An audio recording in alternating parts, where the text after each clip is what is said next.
evangelists, pastors, teachers. It's not just equipping for the work to the building up of the body of Christ. Listen to the benefit of those who are being, in a sense, shepherded or taught by these 5 types of folks. It says, He gave those to equip people for works of service, to the building up of the body of Christ, until we all attain to the unity of the faith and of the knowledge of the Son of God, to a mature man. Or in gender-free terminology, a mature believer. To the measure of the stature which belongs to the fullness of Christ.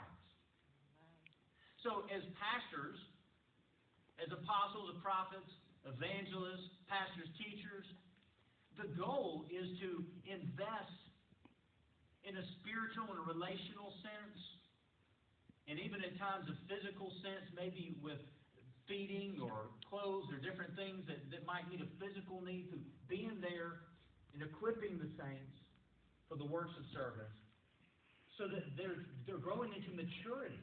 And its maturity is compared to the standard of Jesus Christ, the fullness of Christ. So pastors have this heart, not only for ourselves to be like Christ and moving toward Christ, but for the congregation, the church family, the flock, as it were, that we've been entrusted with, to minister to help them grow to maturity. That's the goal. That's our heart, to do that.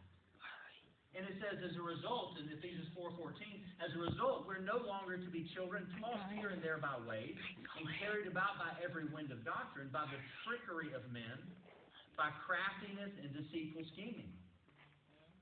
But speaking the truth in love, we're to grow up in all aspects into Him who is the head, even Christ, from whom the whole body, being fitted and held together by what every joint supplies, according to the proper working of each individual part, causes the growth of the body for the building up of itself in love.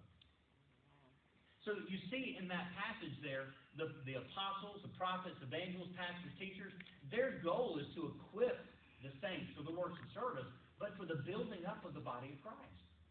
To come to that place of maturity, so that everybody is operating, doing the things that they're called to do by God, gifted to do by God, as it says, being fitted and held together by what every joint supplies, so that everybody's contributing there.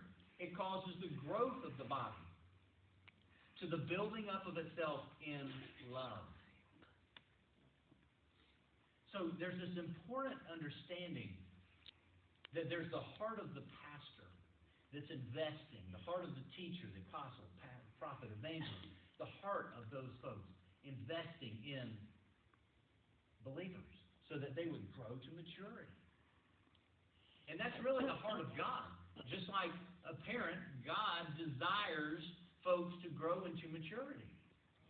And not just remain in this little state of being a baby, crying and whining and pooping on themselves. You know? Yep. That's not a great place to be, is it? How many of y'all want to go back to being a baby? No. Anybody? No babies. No. Sure, everything's done for you, but, you know, you have to have your diaper changed a whole lot.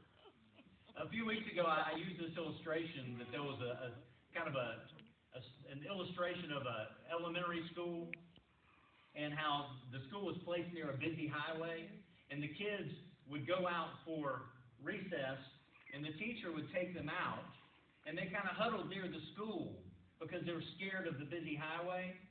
Well, somebody got a brilliant idea, and they decided to put a fence in, and when the fence was there, it created a barrier, a boundary for the kids, so that when they went out for recess, they came out the door, and instead of staying right there near the teacher in the school, they went all out in the yard because they knew where the boundary was. They knew where the safety area was.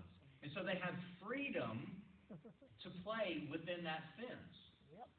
And that's very similar to how God works with us and how good parents do with their kids.